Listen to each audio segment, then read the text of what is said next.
I think we might as well start, and if anybody comes in, they can just catch up with us as we go. I'm going to be recording this, and I will put it onto the website afterwards.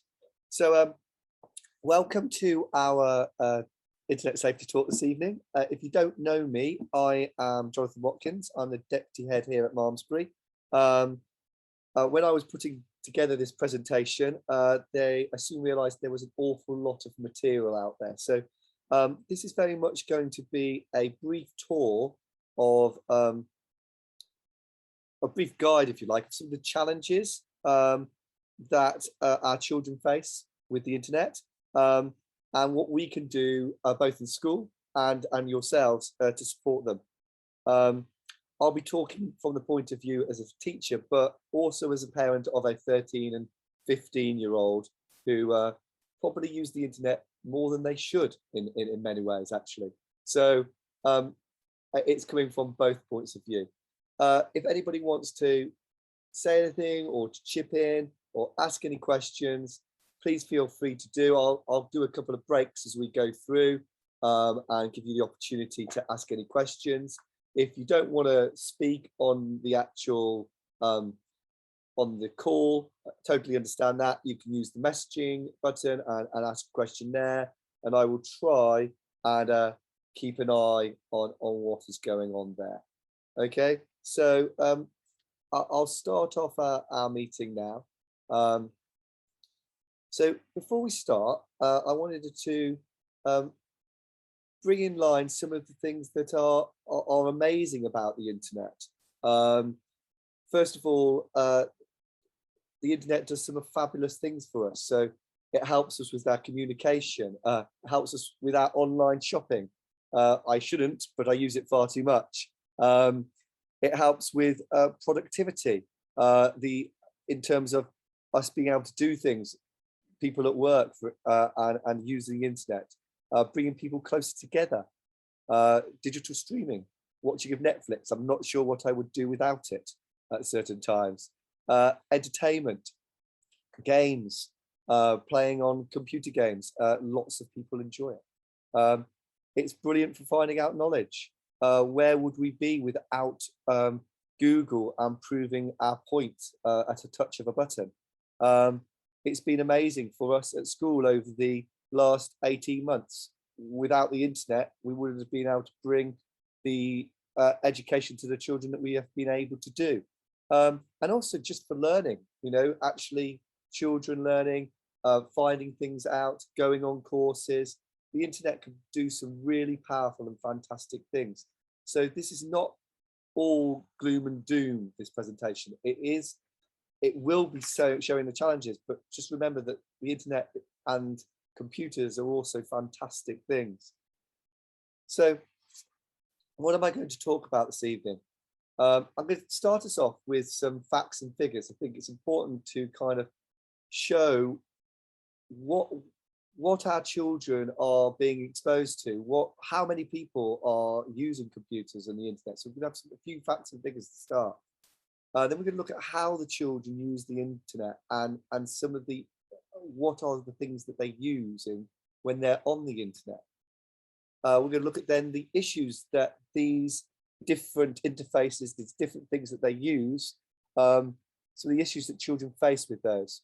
And then we're going to look at, in each section, we'll look at what we can do to help keep the children safe online and safe while they're doing these things. So how do children access the internet? We all know a smartphone. Some of your children will have one, some of them won't. But at some point, your child will have a smartphone, I would guess. Well, and these facts would back it up. 10% of 6-year-olds have a phone. 62% have the use of a phone in their house. That would be the example of you're doing something, you're chopping up your vegetables, little Johnny is pulling on your shirt tail saying, "Oh, I'm bored. You give them your phone. We've all done it. Here's Peppa Pig, here's this. So even though only 10%, I say 10%, that's 1 in 10 children have a phone at 6, 62% of them will actually have access to them. Between 10 and 11 years old in year 6, and we see this in our school, this goes up quite significantly. It goes up to 55%, with 70% having access to the phone. And by 12, that moves to secondary school, 88% of children have a smartphone nationally on average. And by the time they are 17, 97% of children will have a phone. So these are internet devices. They have access to lots of things via that phone. So these conversations where we're talking about the use of the internet and having conversations with your children are going to be important. They're going to have access to stuff at some point in their lives, whether it's not now, but they will in the future. So starting conversations early about internet safety is really important. Tablets. At 6 years old, 40% of children have their own tablet. I thought that was amazing. I didn't know that when I was putting this study together. And 88% have access to one in their house. At 10, 61% have their own tablet.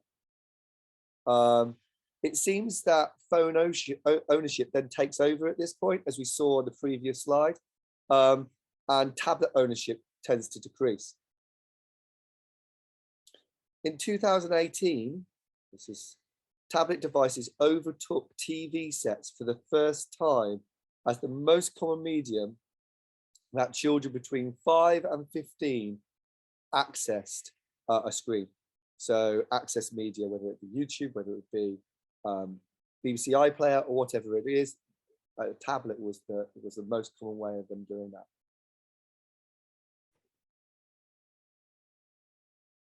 Sorry. So I just wanted to say, all this data was collected in 2019 from YouGov. So it's probably safe to say that actually in that time, all of these figures have gone up. Because obviously in the situation that we've been in over the last year or so, lots of people have been on more computers. They've had to be. So all these figures are probably outdated and actually are probably higher. Computers. At 6, only 5%, not surprisingly, of our children own their own computer. However, 82% will have access to one. Sorry. By 11, this increases to 40%. And by the time children enter 6th form, this is nearly at 100%. So 96% of children will have their computer. And finally, games consoles. Interestingly, this is one of the devices that has decreased over the amount over the years since 2013. This seems to be as a result of the increasing use of tablets and phones, and also PCs have become much more popular in terms of gaming. Over the course of 2019, there was an increase in several brackets again, and actually 2018 to 19, and lots of people think this was because of Fortnite, the Fortnite effect. But it seems that actually PCs are taking over as kind of children's things that they want to game on. So what does this mean? Well, it means that the average 3 to 4 year old spends 3 to 4 hours on a screen, 3 to 4 hours on a screen. By 11 to 12, this is around 6.5 hours. So over the course of childhood, and this in fact I found quite worrying, over the course of childhood, children spend more time watching a screen, average children, not all children, watching a screen than they spend in school. So think about the influence the screens are having them compared to school. Many studies have actually shown that an Oxford study in 2015 showed that playing an extra hour a day at 15, 16 years old was associated with 9.3 fewer GCSE points, which is around about the equivalent of dropping a grade in 2 subjects. 2 hours extra, we were seeing 18 points less, which is dropping a grade in 4 subjects. And even if children spent more time studying, actually the more time they spent on these on screen time, it didn't really make that much difference. So that's something to kind of bear in mind in terms of screen time. So that's just kind of some facts and figures really about kind of where we are and how much children are accessing screens, and the averages are quite high, and quite surprising in some cases. So how do children use the internet? They use it in loads of different ways, and you may well have other ways than I put down here. Lots of children are gaming. Number one thing that children use them for often is gaming. They stream across their game consoles, their PCs or their tablets. Many internet games have functions whereby they are talking to other children or to other people who they don't know who they are. Lots of games have chat boxes on them that are on tablets. So they're using the internet game for gaming, but also there's kind of a social media side to gaming as well, in terms of that connection to other people, whether it be their friends or to people that they don't know. We've got child-friendly kind of social media, if you like. Networks such as Kudos or GoBubble or Kids World. These are all aimed at under 13s, and are kind of meant to be kind of an introduction to social media. But these are kind of much more, they're much more screened for content, and they're meant to be a safer platform. Not that all platforms can be 100% safe.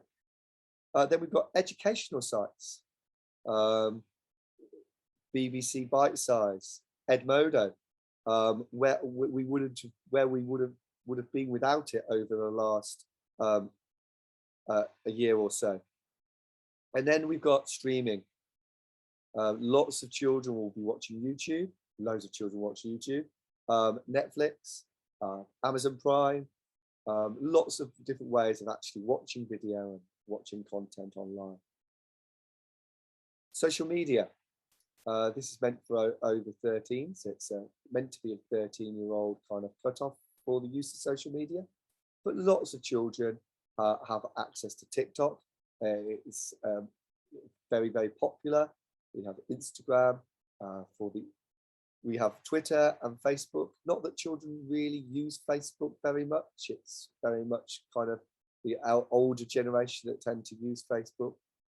Children tend to be much more interested in TikTok and Instagram than anything else, really. And then there's messaging services. So those private messaging services. Some of you will recognize these. Some of you may not. This is WhatsApp. And this one is Discord. Discord is a multi-platform messaging service that can be very tricky because it can be an open platform. WhatsApp tends to be more of a closed platform, but Discord is much more open. You have to be really careful with your privacy settings because lots of people can join the group. They have different sets of servers. It's quite complex, but children really seem to, particularly teenagers, seem to really like using Discord. So those are just some of the things that children use the internet for. There will be other things, obviously, but these are just a few of them. So what does this mean? So some of the issues that children face. So I've broken this down into sections. And what I'm going to do is I will talk about one of these sections. And then if anybody's got any questions, I'm just going to open my chat box. If anybody does have any questions at any point, just put a message in the chat box, or there's only 10 of us, I think, on here at the moment. So if you, we've got 12, we're up to 12 now. If there's anybody who has a question and you want to unmic, you can at the end of kind of these sections that I'm going to go through. So the first is mental health. It's true to say that studies have shown both positive and negative effects of social media and the internet on mental health. Excessive internet use may create a heightened level of psychological arousal, is what the study says, resulting in little sleep, failure to eat for long periods, and limited physical activity, possibly leading to the user experiencing physical and mental health problems such as depression, OCD, low family relationships, and anxiety. This was published by YouGov in 2019. It's interesting, the World Health Organization has now also come out and said that addiction to the internet and computing in general is a real thing. So that effect on mental health is there too. Studies have shown that there's a correlation to negative body image when looking at lots of photos of certain body types. This is replicated in pictures on Instagram. According to an article reported by the Wall Street Journal, I think it was 2018, 32% of teenage girls surveyed said that they felt bad about their bodies, and Instagram made them feel worse. There's no doubt that flicking through lots of images can be negative for some people. It seems to particularly heighten these in girls, but we're seeing more instances of boys, particularly in their mid-teens, with anorexia, and actually these images that they are bombarded with, these not real images, can be really difficult for children to deal with. And they're also, I have to say, when they're on a computer, there's also the negative side, is that they're not doing things that are positively good for their mental health. So the things that are, if you're in front of a screen for long periods of time, you're not being active, you're not being outside. These are things that studies have shown over and over again. One of the most positive things for mental health is actually activity, physical activity, being outside in the open is really good for mental health. And obviously the more time that they spend on the screen, that can be negative for them. So what can we do to help our children with their mental health? Have conversations about screen time, possibly. It might be setting limits if you think this helps. It can also be, that can also be the kind of argument in the household. I know it can be in my home. Setting limits can be troublesome for the children who really want to be on the computer, but it's about having a conversation with the children. We'll talk a little bit more about that a bit later. Monitor what the children watch, see. If they are on social media, what types of things are they looking at? Now, I wouldn't say so far as, police them, but it is something to talk to them about, perhaps. I mean, with my children who are a bit older, they're on social media. And one of the conversations we had is that's okay, but we're your friends.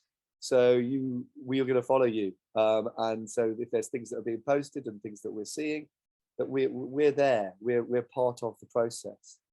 Talking to your children about what is real and what is fake.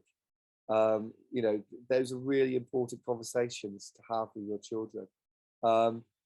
Think about the content you want your child to be exposed to. Things like Instagram, these TikTok, and these other sites. They are meant to be for 13, and actually they don't look. The sites aren't looking for material that might not be suitable, and we'll talk about that a little bit later on as well.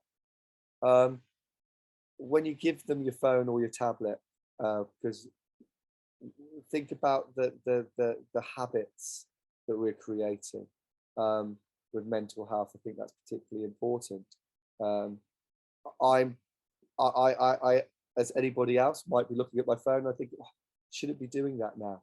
Thinking about times and places where that is appropriate, and trying to also, I suppose, model the behaviour to our children as well. We're going to go into some more detail on those things later on. Is there any questions about anything that's linked to mental health and those issues before I continue?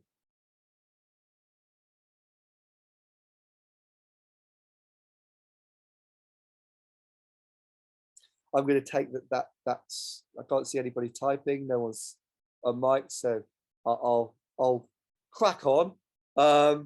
So next, we're going to look at sexualization and violence. There's another danger of the internet. Sorry, I've just gone back forward a slide. Let me just reverse. Right, an internet study looking at around about 17,000 adolescents ages 9 to 19 from 2010 to 2017 found playing violent video games led to increased physical aggression over time. And this debate has gone on for years about violence, not just about video games, but violent films.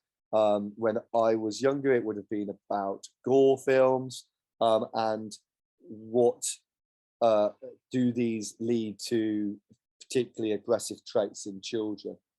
Different studies have come up with different conclusions. Some saying that there's no proof of a link, but never coming out and saying there is no link. So there's always been like, oh, there's no proof. There's never been any study that said that it definitely doesn't either. This study was the biggest of its kind and seems to suggest that continued exposure to violence does produce more of violence within those within that age group. Purely kind of from my experience in the school, we see children who play the video games. Those games are then played in their role play. So if they're doing a shooting game, that role play will come out. And the more aggressive the game is that they're watching, the more aggressive their role play tends to be. There's been very few studies actually that have been done with younger children playing particularly violent games. I'm sure you're not surprised by that, because it's unethical to do the study. So you can't actually, do a study with a 7-year-old playing a 16-year-old game, because you'd never get permission to do that study. So that's why often there is no proof of these things, but we do see it in school. In terms of sexualization, children will at some point see images on the internet that you might not deem suitable. I've put will there because it is, I suppose, will is a bit strong, but it is likely to happen. There is no firewall that is 100%. Images from TikTok and Instagram are meant to be monitored for sexual content.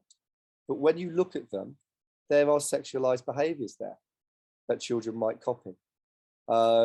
Very quickly, just going onto Instagram and pressing on a search button or looking at a search account, there are lots of semi-clad.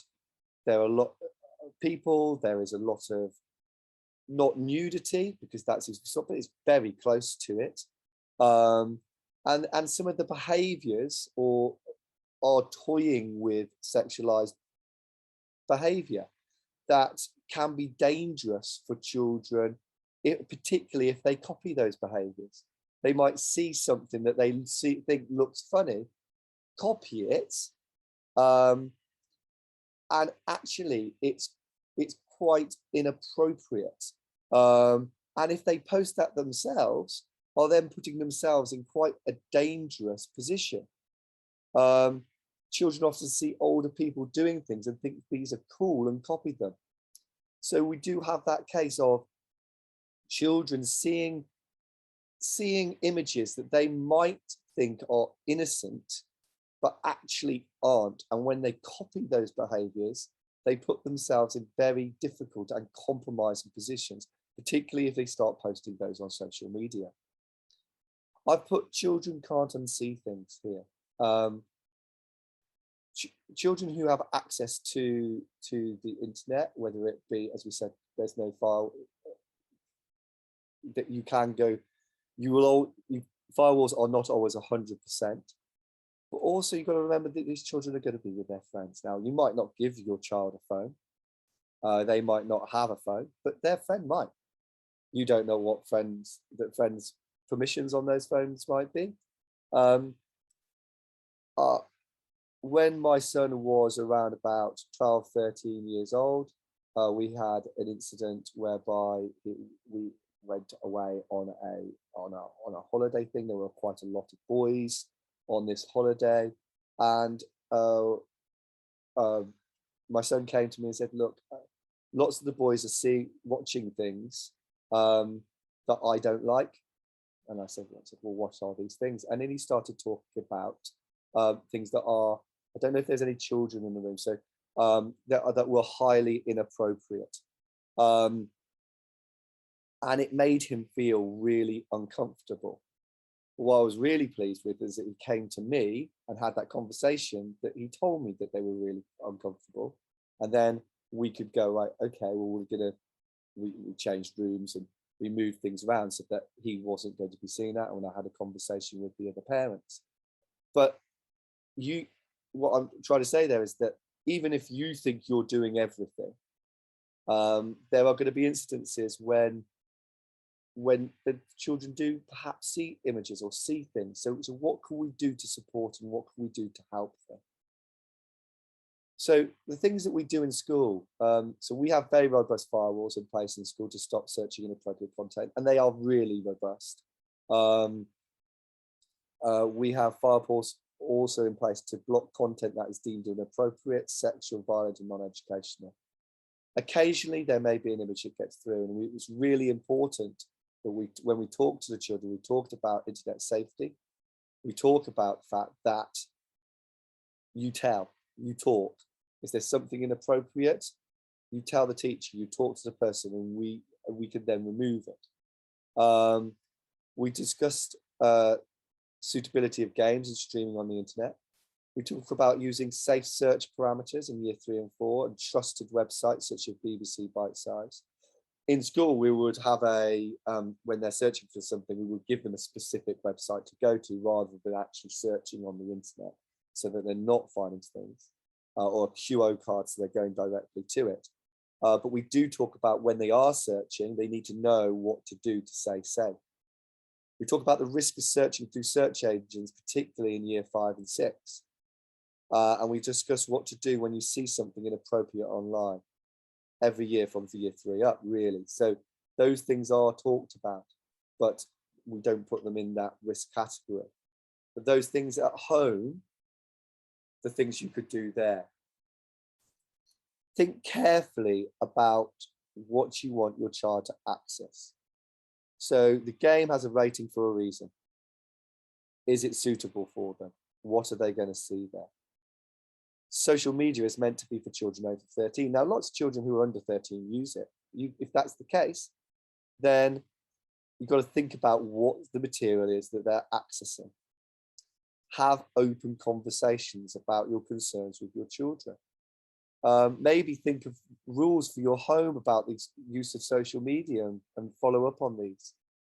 I'm going to talk my own experience. We at home have a social media contract. We have a contract about using the internet at home between myself and my children, and we set out certain rules. Oh, children, yeah. We set up certain rules, and we talk about things that are important for us as a family. And they bring their concerns. They say, well, actually, my friend is on their computer 6 hours a day. It's not fair that you only allow me to have 3 hours a day. And we will talk about that. So we will talk about those things, and we review it and have a conversation about it. We don't. Sometimes the rules aren't followed because they want to stay longer on the internet, but they're there in place, and they're always something to fall back on for us. Think about your internet settings at home. Do you have the internet settings that have firewalls? If you go to this website, both the presentation and this video will be up later.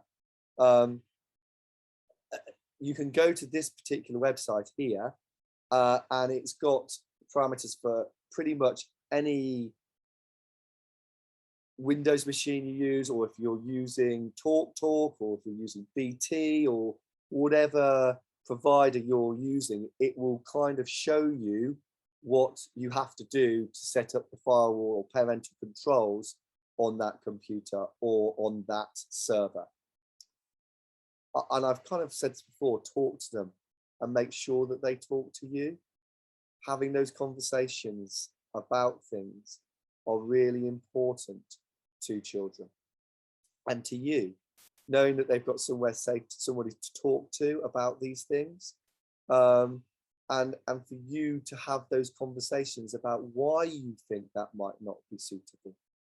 You know, why might you not go on this for that long, or why are you saying that we shouldn't be sharing this information? In terms of kind of content, Common Sense Media is really, really good. I don't know if you know this website, but commonsensemedia.org. If you're thinking about watching a 12 film with your children, or you're thinking about a computer game that they might play, Common Sense Media has three kind of proformas. It has three kind of boxes. It has the child's view. So what do children think about this video game or this film? It has what the adults think about it, and it has their own box about what they feel. And it kind of gives an impression of what that film or that game is like. And I've used this a lot. I think it's really, really useful at outlining what the children might see, or what the children might be doing if they're playing a game. It's a very good website indeed. So moving on, cyberbullying, something that is difficult with the internet. Cyberbullying takes over loads of different digital devices, cell phones, computers, tablets. It could be on SMS, text, on apps, on social media, on forums, gaming, where people can view or participate or share content. Cyberbullying includes posting or sharing negative or harmful false meanings. It can include sharing personal or private information about someone, which causes embarrassment or humiliation. Some cyberbullying even crosses the line into unlawful or criminal behavior. It's a real thing. And we do see cases of it.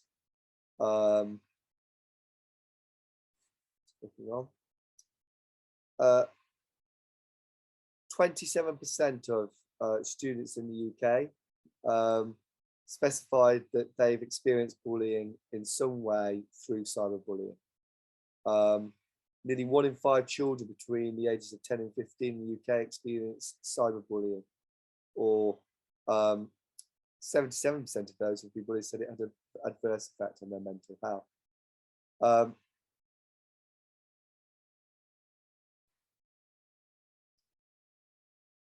It seems to be going up.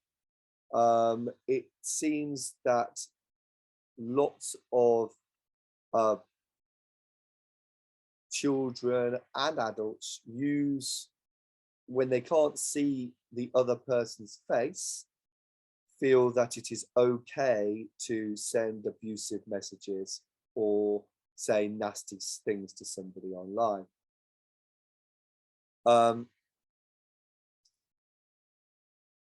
Interestingly, 47% of victims identify their appearance as a reason for harassment online. So what do we do in school to kind of stop cyberbullying? We do a lot of PSHE lessons from year 4 to 6. It's also a part of our accessible use policy for children, which we get the children to sign at the beginning of the year, saying they should not and will not send abusive messages to each other.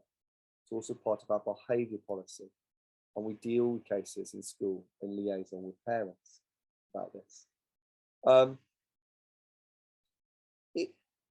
It's something that, again, it's that space that children think they have where it's okay to do it. It happens quite a lot over computer games. we find in the primary school.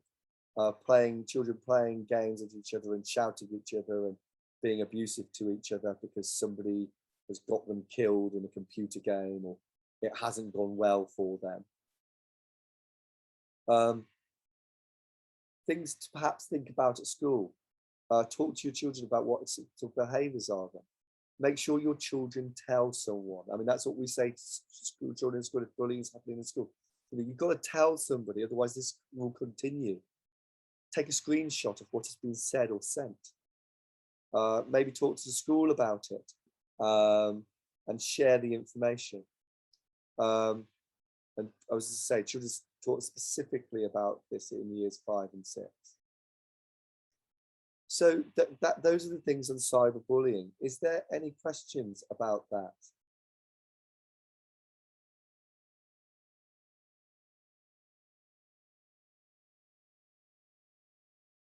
Okay. Right, grooming. If you've got young children, this is something that I'm going to talk about now. It is something that happens, so I think parents need to be aware of it. I'm going to just give it a moment. If somebody's got a child in the room and they don't want it to be part of this part, then I'll give you a moment. If you want to log on, you could log on. I'll be about five minutes on this. Or if you want them to go away for 5 minutes and possibly come back afterwards. Okay. Grooming is when someone builds up an online relationship with a young person and tricks them or pressures them into doing something sexual. This does and has happened in my experience as a school teacher with children at a primary age.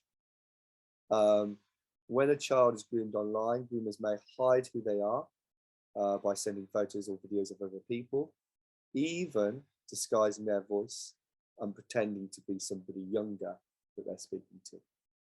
Sometimes this will be of some younger children and try to gain their trust. They might target one child online or contact lots of children very quickly and wait for them to respond. This happens through all sorts of media. It can happen with computer gaming if you haven't got the right parameters on and they're playing with people they don't know. It is something that does occur. A gamer can use same sites. Oh, sorry, let me just go back. Games and apps as young people, spending time learning about a young person's interest and use this to build a relationship with them. Children could be groomed online through social media networks, text messaging and messaging apps like WhatsApp, email, voice chats, forums. Whether online or in person, groomers can use contacts like pretending to be younger, giving advice or showing understanding, buying gifts, giving attention. That might be buying gifts across line as well, because quite a lot of the time these things are quite valuable to children in games. A new skin or this or that can be very valuable to them. It can be really difficult to tell if a child's being groomed. Signs aren't always obvious and they may be hidden. Older children might behave in a way that seems to be normal teenage behavior, masking underlying problems. Some of the signs you might see are being very secretive about how they're spending their time, including when they're online, having an older boyfriend or girlfriend, having money or new things like clothes or mobile phones they can't or won't explain. That doesn't tend to be in the primary school. And drinking or drug taking again. Spending more or less time online, being upset, withdrawn or distressed, sexualized behavior or language, or spending time away from home or going missing periods for missing time, again, doesn't tend to be primary school children. The things there are that secretive behaviors, those being upset, those being distressed, those types of things that you might see. A child is unlikely to know what is happening. Things we do in school. We don't explicitly talk about it. Um, we talk about how to keep yourself safe online. So we will talk about stranger danger from a young age, and include this in our teaching of internet safety, but not specifically about grooming. We talk about, from year 2, we talk about not sharing our personal data online. So don't take people your name, don't tell people where you live. The same conversations that we would have had before being online, and things that you don't share, because it's important not to share that information because you don't know who you're sharing it with. In year 3 and 4, we continue to discuss making sure we do not share personal data online, and just discuss keeping passwords safe and not sharing other personal information. And that's the kind of line that we go along with the things in school. There's very much that we must keep our information safe. We don't talk to people. We don't make friends with people that we don't know online. We shouldn't, if you don't know that person in real life, don't become their friend online life.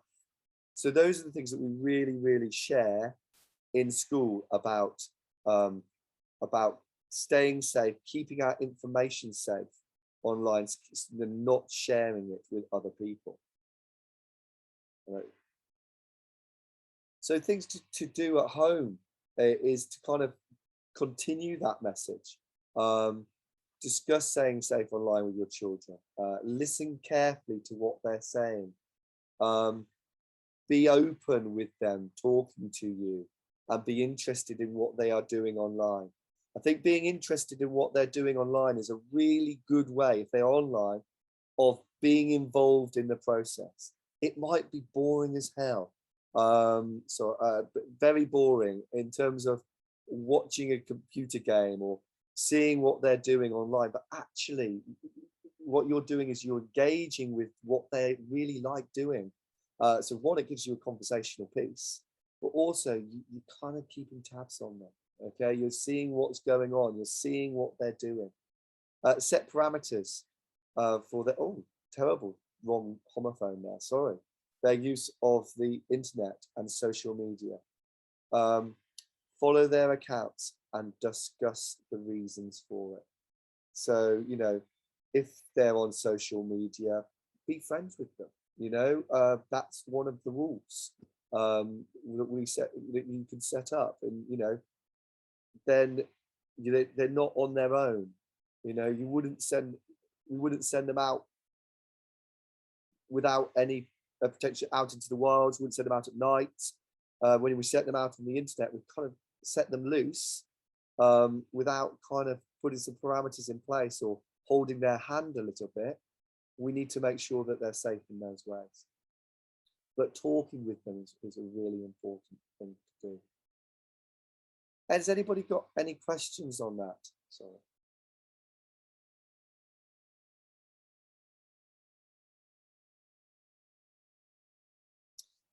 So other things that could happen. Fraud. It's more and more the selling of things, texts saying spend this or do this, and if your child has a card, they could be fraudulent and find fraud.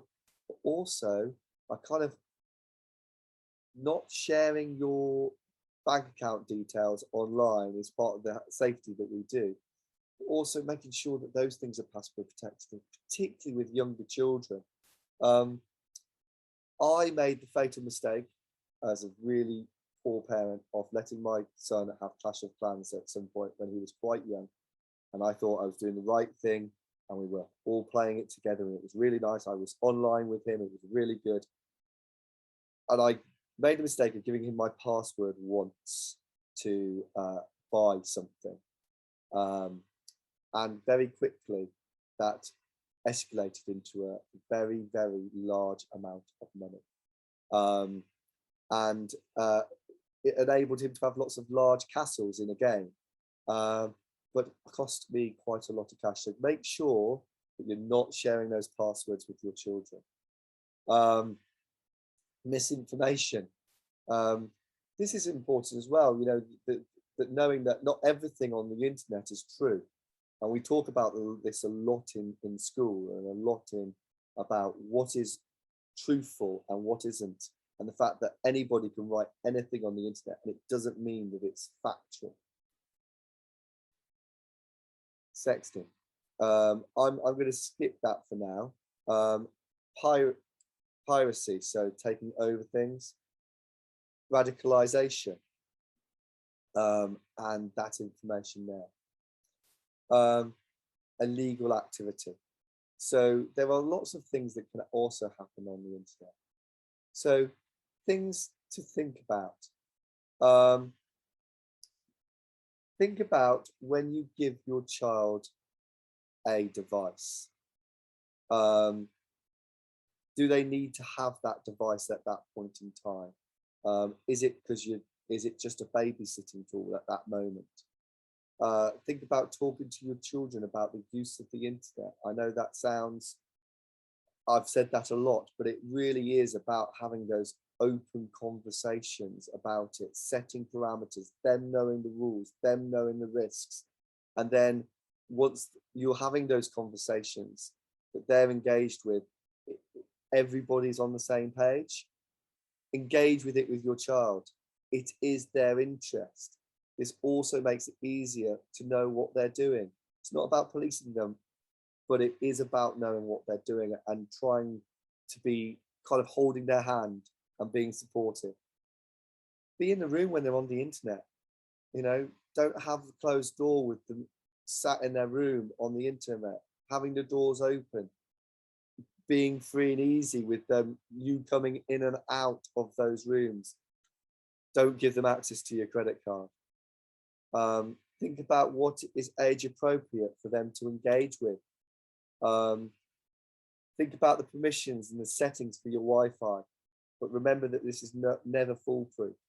And those conversations are the things that will actually be the things that keep them safer than you relying on a button to stop them, because there are ways around those buttons. They will be with their friends. There will be times where those Wi-Fi parameters or those permissions might not be there. So those conversations are the main and most important kind of tool in your armory. It's not all bad. Computer skills are some of the most sought after skills in the UK.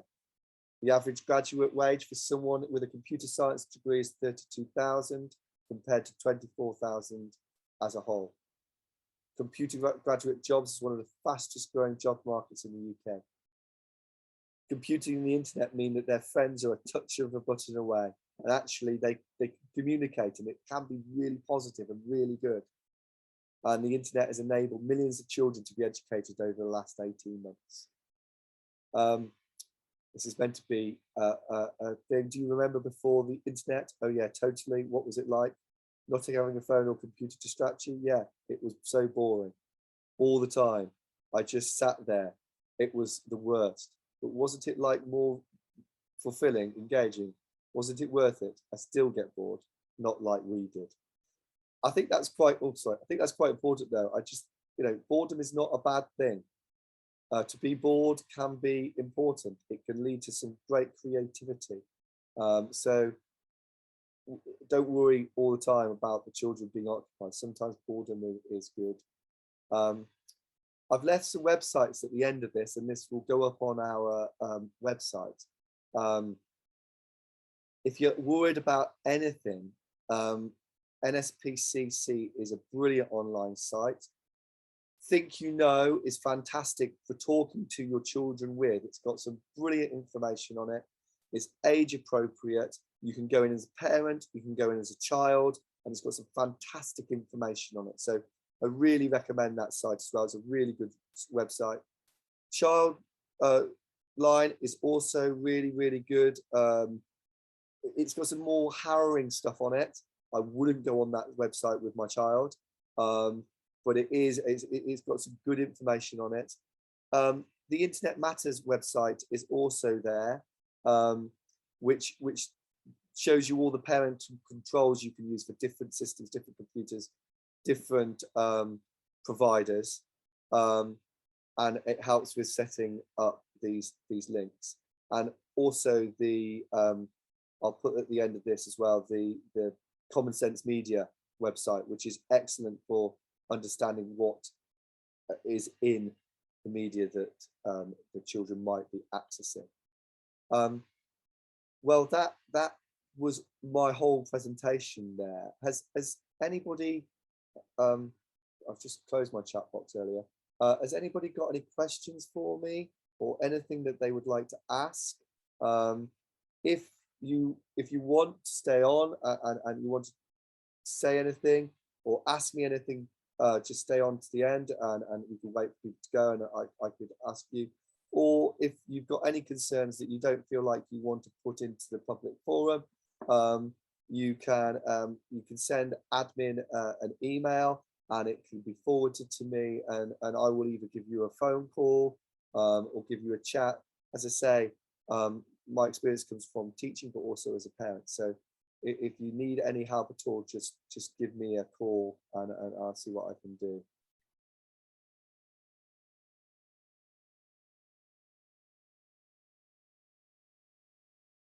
So I got one question. So one question here, it says, in your opinion, should year 6 and 7 children be allowed to do homework on computers in their room, or should they be in a communal area? In my opinion, I would say that you could do it in there, you could have them in their room, but I would always make sure that those doors are open. I would never let from my personal point of view, I would never have that door closed. So it's kind of, the children know that you're going to be coming in and out of their rooms, so they're not kind of, it's not totally private, particularly at that age. Would be my answer to that question. I like it to be in the communal area as well because I want them to be able to ask for my help. So it can be either or. But I just think having that door open is really, really important. So I'm just scrolling down the messages.